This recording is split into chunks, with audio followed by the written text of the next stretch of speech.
Hi Taurus, this is your September reading, but I'm doing something a little bit different. So, have 3 questions ready, okay? 3 questions, they can be either 3 questions which are separate, or they can be 3 questions which are just 1 question, but broken down into 3 parts.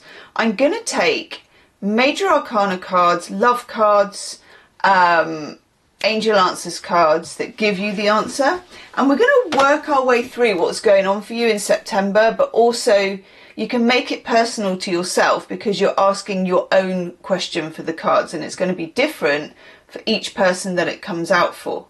Okay, so I'm going to start the first question. Okay, so have it in your head. I'm getting my angel answers card ready. Now remember, in September, and that rhymes, that we have got a full moon eclipse in Pisces and a new moon eclipse in Virgo. Full moon eclipse in Pisces 7th, so that's a time of like emotional watersheds, and the new moon eclipse in Virgo is a time for kind of planning and manifesting for the year ahead. Okay, so just have that in the back of your mind. Think about your question. It can be a love question, it can be both, it can be career, it can be destiny, whatever. I am going to take, and there will after this video be an extended love reading, so if you do think, right, okay, I'm really bursting to know more about this and you want to go deeper, that will be the first link in the description box. Let's see how you get on. Oh my god, okay. First question for the next month or so, okay? The answer is abundance. That is really nice. Some of these, you know, it's what I like about this deck, this Angel Answers deck here, is that they're not all, yeah, you're so great and it'll all be amazing. So just know there's some real rotters in here. So you've done very well getting abundance. So what you're thinking of, what you're questioning here, I'd say that's kind of a yes. Quite a big yes. A universe yesness. But also, keep your eye on the prize. You are a Taurus, and we've talked about this before, Taurus, with you, that you have the power to manifest and to do that a lot more than you think you have. Because Taurus is never bigged up as one of the most psychic signs, but the Taurians I meet quietly are, okay? So big yourself up. Know that you've got the ability, because the second card you get for this, and this is all part of the first question, is that you have perfect timing. You know how to time something well, because you're tuned in, you're tapped in, you're turned on to the universal clock, the universal calendar, to whatever your situation, you're going to feel at the right time the vibe, the kind of juju, whatever you want to call it, and every Taurus is going to call it something different, okay? That you're feeling, oh yeah, okay, I want to try that, I want to do that, I want to send that text, or I want to apply for that job, or I want to be with that person, or I don't want to be with that person, or whatever it is. Know that your intuition is kind of spot on, okay? Ooh, it's making my nose itch, which always means yes. Let's have, I'm drawing a Major Arcana card for this as well, so majors only, using the Mystic Maidens deck. For Taurus, is it that one? No. For Taurus, September, is it this one? Yes. Is that your card? I think it is. I should know, shouldn't I? You get the Hierophant. I like this. This makes you the High Priest and the Elder of your situation. You have so much more knowledge than you think you have, Taurus. I'm going to let that sink in. So I would say as well for this, in order to make a decision about this, or in order to answer this question, I would block out outside forces. There we are, blocking out our outside forces. No. No, no, no. Because you are the wise one here. Don't doubt yourself anymore, okay? And don't let others put doubt onto you either. You've got this completely, even if it feels like you haven't, you have, okay? I'm going to take a couple more. No, I'm going to take one more major actually, because I feel like it's a major situation. That one. Yeah. These are both very yin cards. You get the Hierophant and you get the Hermit. Say nothing. Everything happens while you think nothing is happening. Talking is not the way to do it. Yabbering to someone else, letting someone else yabber to you, no. You know, analysing information, no, none of that. Think grounding. Think finding your centre. Think being a pure Taurus. Think feeling right. Feeling the intuition. And feeling the gates of abundance, which is what I would say for... There are, and you'll have your own, and let me know in the comments as well. Let's share how our intuition works. So for me, I get a feeling behind my teeth and behind my head. Really weird, like someone's standing behind me almost. And I'm like, and it makes me want to do something about it.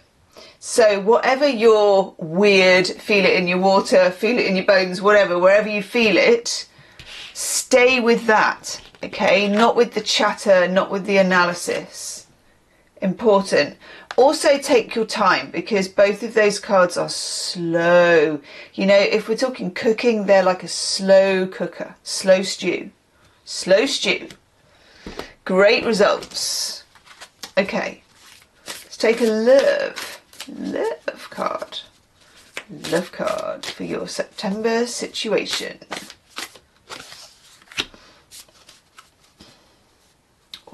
I'm going to take two. That one.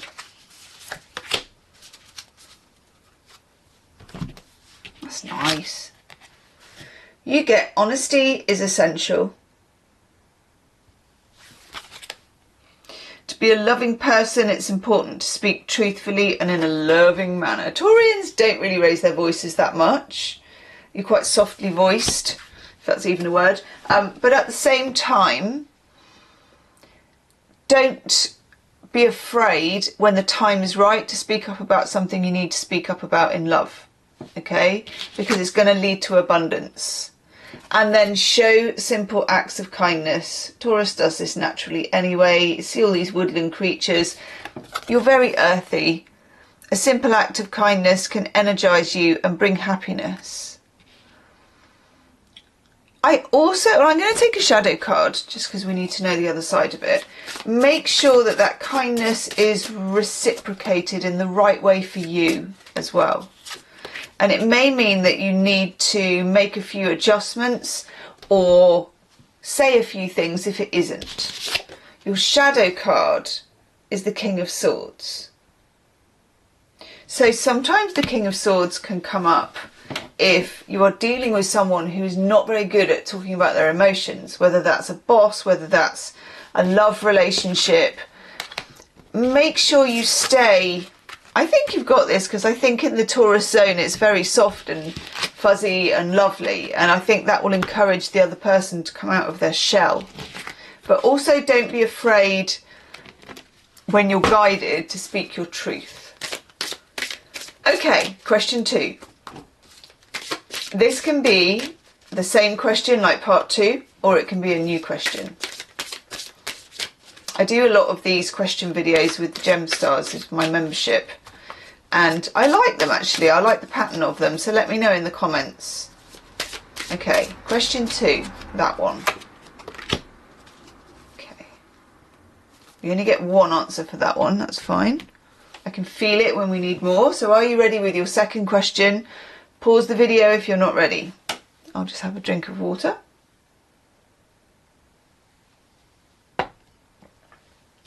Okay. The situation will improve. Itchy nose. So what do we need to know about the situation then that will improve? we have that full moon lunar eclipse in Pisces on the 7th.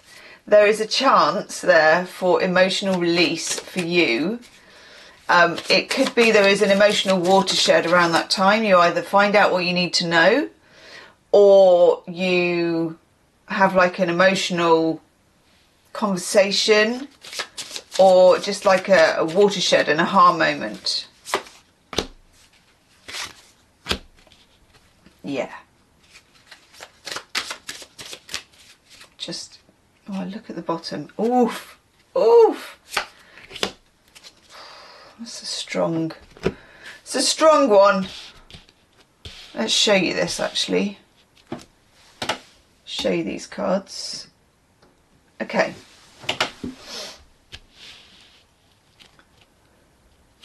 Situation will improve. We've got the World. You're coming to the end of a cycle on this part of your question, or this new question, whichever it is.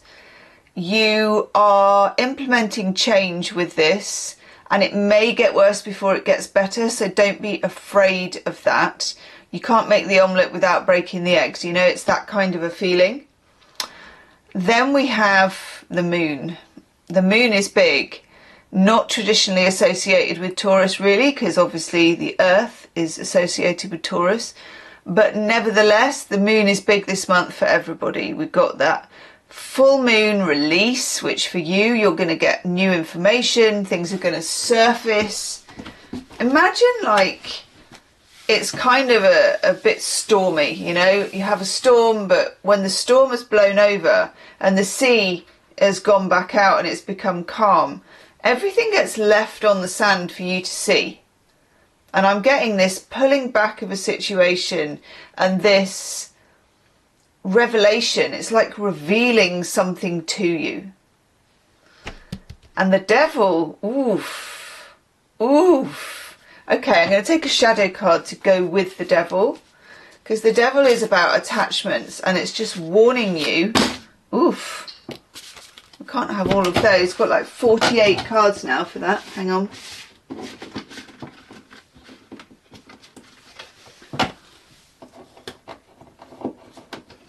Okay. Got 2 shadow cards out of all of those.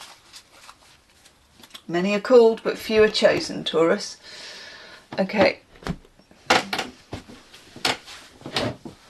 Let's just get rid of me. Okay, here's your 2 shadow cards. 2 of Swords. And the 6 of Pentacles. Okay. That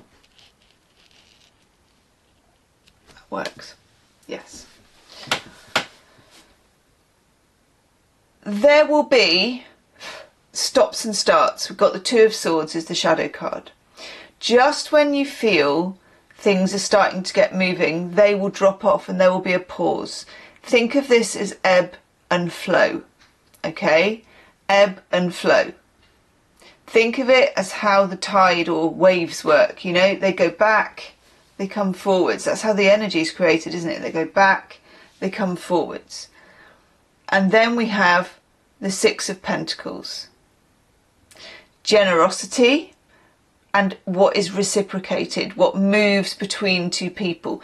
The energy between you and your job, or you and a lover, or you and a friend, or you and the universe, whichever way it resonates for you, is coming in and going out. I'm getting a lighthouse as a channeled message. The light is flickering, it's on, it's off, it does that thing when it goes round where it shines on the sea, it comes back, it shines on the sea, it comes back.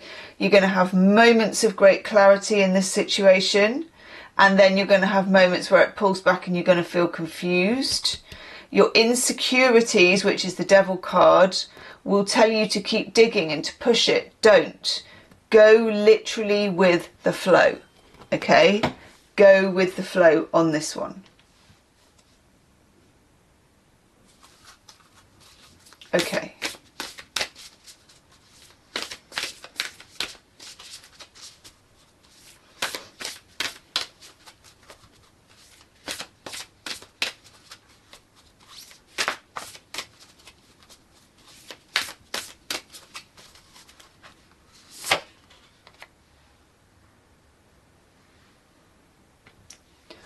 Love card, we get embrace your emotions, don't push down your feelings or judge your emotions, okay? Just let them be. Let them flow in, let them flow out, okay? The situation is gradually improving. It's like 2 steps forward, 3 steps back. Eventually, you're still moving forward, it's just not as fast as you would like. I have found Taurians generally to be fairly patient folk actually, but let me know in the comments. Okay, 3rd question, or part 3. Ask your question. This is for September 2025. That card, we're having 2. God, 1 on the floor.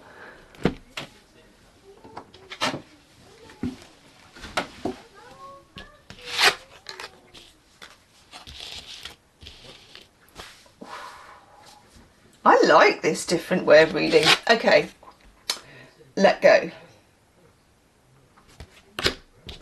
Until you have more information.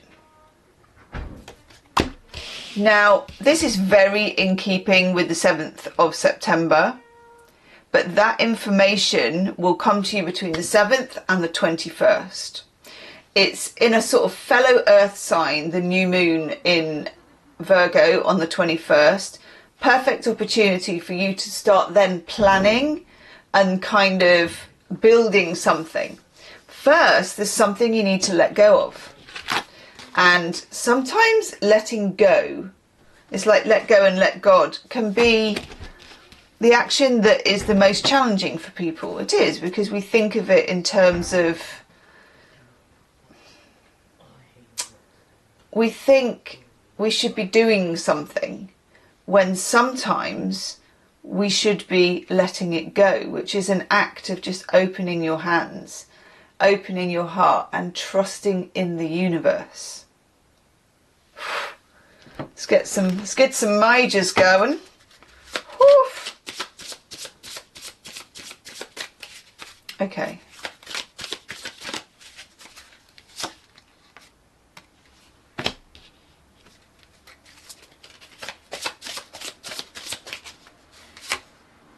Oh my God, I don't believe it. Okay, I'm going to do it like this then. I'm literally going to do it like this.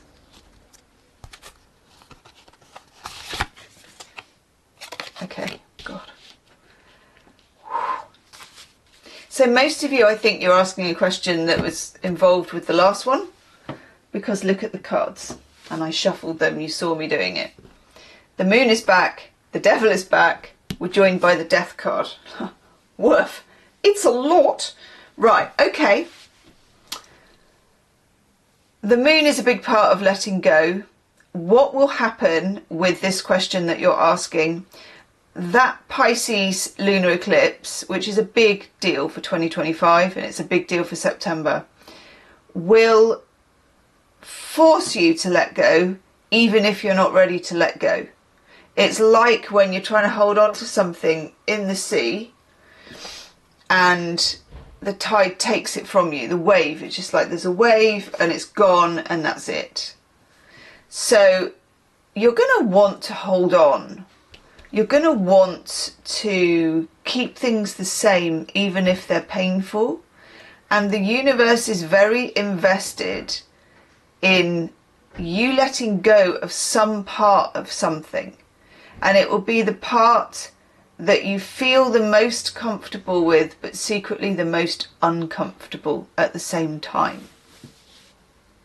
Struth. Death card, Scorpio energy is big time change, transition, whether you like it or not. The universe is on a mission with this particular subject, whatever this question is, to push you forward no matter where you stand with it.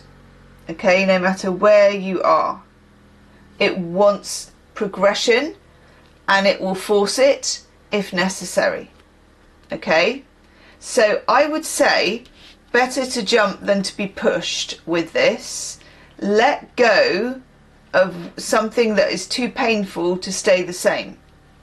Okay, and let's have a little looky-see at your shadow card, because that's going to give us a bit of info.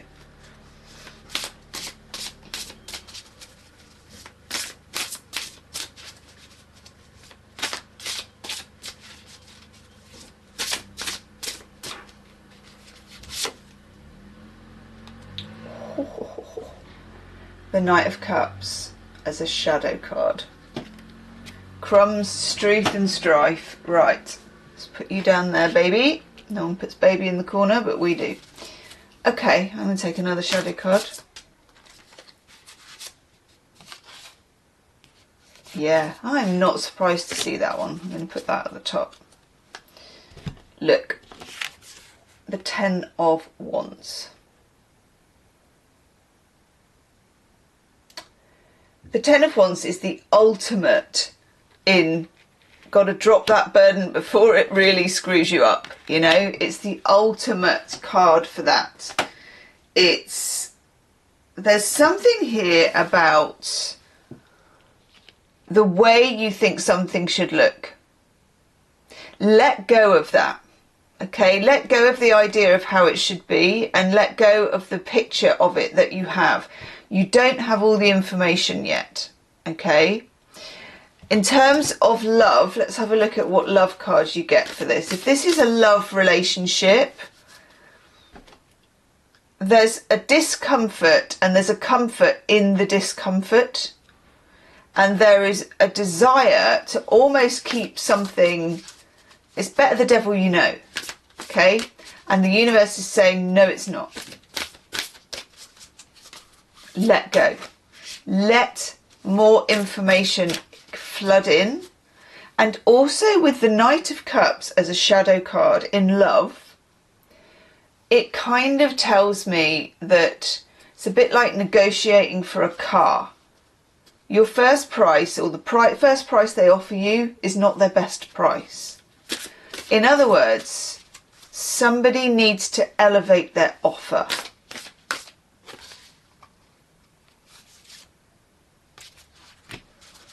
Love cards. Be in the present and dream of the future. Okay, so we had that as number 2 as well.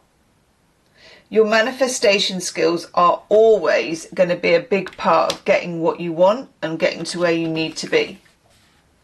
And demonstrate love. Find out what is important to the people you love and act on it. But I'm going to say that what I'm getting from this reading is how careful are the people who you love in understanding what is important to you. It's very important to have half a mind on that. I don't think there is a problem with Taurus if they're into somebody, they're going to be giving. It's what Taurians do. You go to their house, there's a generosity. You're in love, you look after that person. That is going to be a modus operandi. But it's important here that they're giving you the best version of themselves. And you may need to let go of some insecurities that are keeping you stuck in a situation that can be elevated, but at the moment may be less than you deserve. Cripes, Taurus. That death card is uncompromising. It's your opposite sign of Scorpio. So it wants you to shift and let go. Oof, I love all that. Okay, in the extended love reading, I am going to look at the other person. So I do a big deep dive into how they feel about you, what's going on with the other person, and we look closer at the layers of your connection and also anything that might be hiding that you need to know about, and the best way forward for you to get the best result that you can. That link is in the description box. I'm going to go and make that video right now, actually. Woohoo! I'll see you on the other side, Taurus. Namaste.